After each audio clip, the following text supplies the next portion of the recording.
Hey, konnichiwa les gens, et aujourd'hui nous retrouvons pour notre première vidéo qui parle sur les mangas. Alors oui, je sais, oui, ça fait un peu de temps, mais bon, il faut se ménager.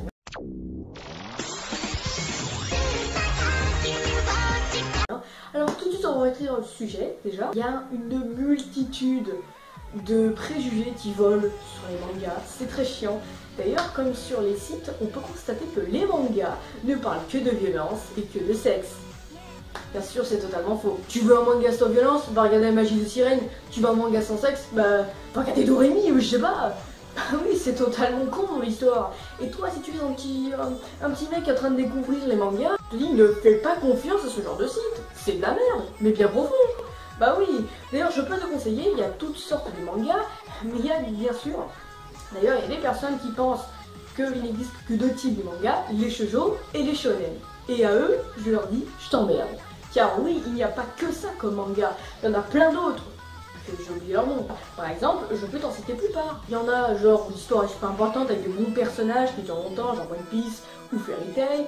Il y a des mangas qui portent un peu en steak, hein, voilà, l'histoire est un peu... Voilà, mais qui est méga gore, genre As Long as the Dead ou Miraniki. Et un autre type de manga qu'on s'en bat les steaks royalement du scénario, tout ce qu'on veut, c'est du cul. Oui, il existe des mangas spécialisés pour ça, d'ailleurs ça se remarque au scénario. Les mecs ils se disent, mais monsieur, le scénario c'est de la merde, mais on s'en bat les steaks, tout ce qu'on veut c'est du cul nous. Oh putain, je suis défoncé la mâchoire. D'ailleurs, on va arrêter tout de suite un truc. Les gens confondent souvent le fanservice et le sexe. Le fanservice, c'est quand t'as un moment un peu coquin, voilà, c'est quand le héros entre, par exemple, quand l'héroïne douche, voilà, c'est un peu ça, tu vois. Voilà. Tiens, d'ailleurs, maintenant qu'on est dans le sujet, je vais vous dire tous les mots précis qu'il y a comme les mangas. Les yaoi. Maintenant, vous allez dire, mais qu'est-ce que les yaoi? Parce que 30 ans qu'on est dans les mangas, autant en parler. Allez, on est des thugs. Et ben, les yaoi, c'est entre deux personnages masculins, donc oui, qui s'embrassent, qui font des choses pas très... Alors après, évidemment, il y a des séries un peu connes, hein, un peu concon. Non, j'ai pas dit concombre, j'ai dit con. D'ailleurs, pendant qu'on est dans le sujet, les fanfictions et les fanarts, ce sont... Parce que les gens confondent souvent, ils disent c'est la même chose. Eh bien non, les fanarts et les fanfictions, ce n'est pas pareil. Les fanarts, c'est des images entre deux personnages qui sont des bisous, des câlins, ou tout simplement un moment qui n'a rien à voir dans la série ou dans le tome. Et la fanfiction, c'est une BD consacrée à deux personnages qui, par exemple, dans la série ou dans le tome ne sortent pas ensemble et qui là, bizarrement, ils sortent ensemble. C'est là pourquoi.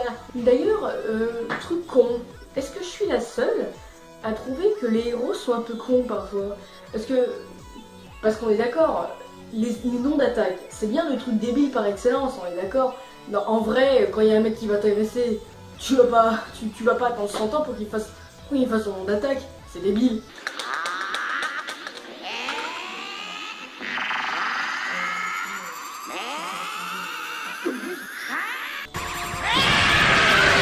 Et aussi les méchants. Pour les méchants, tu m'entends? Oh là là, les méchants, mais c'est juste... On voit dans les mangas, on dit qu'il y a des méchants, mais c'est pas des vrais méchants, c'est des tarots, c'est pas vrai, n'écoutez pas. Et oui, les vrais méchants, eux, bah c'est des enfoirés, ben oui, exemple tout con, je prends un exemple Dragon Ball Z. Par exemple, à un moment, il y a, je sais plus, je suis pas très spécialisée, mais je sais plus comment il s'appelle, le démon qui aime le flanc, je sais plus comment il s'appelle. Ouais, c'est un dieu de la destruction.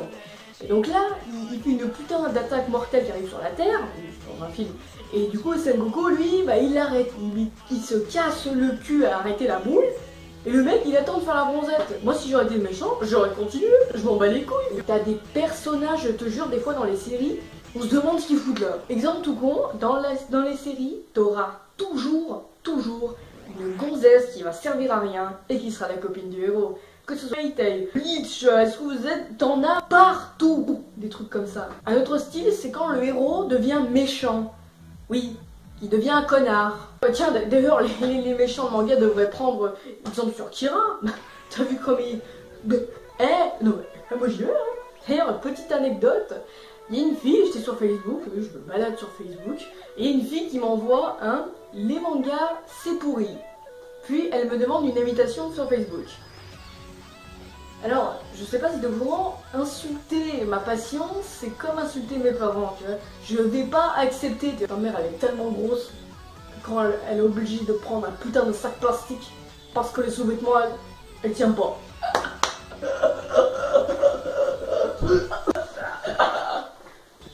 Bref, en tout cas, j'espère que ça t'a motivé et entraîné pour regarder les mangas. Si c'est pas le cas, bah, retourne dans ton cageot, manger un bout de pain, fais ce que tu veux, vas-y, viens. Je vous dis dans une prochaine vidéo, allez, passez une Jawai soirée.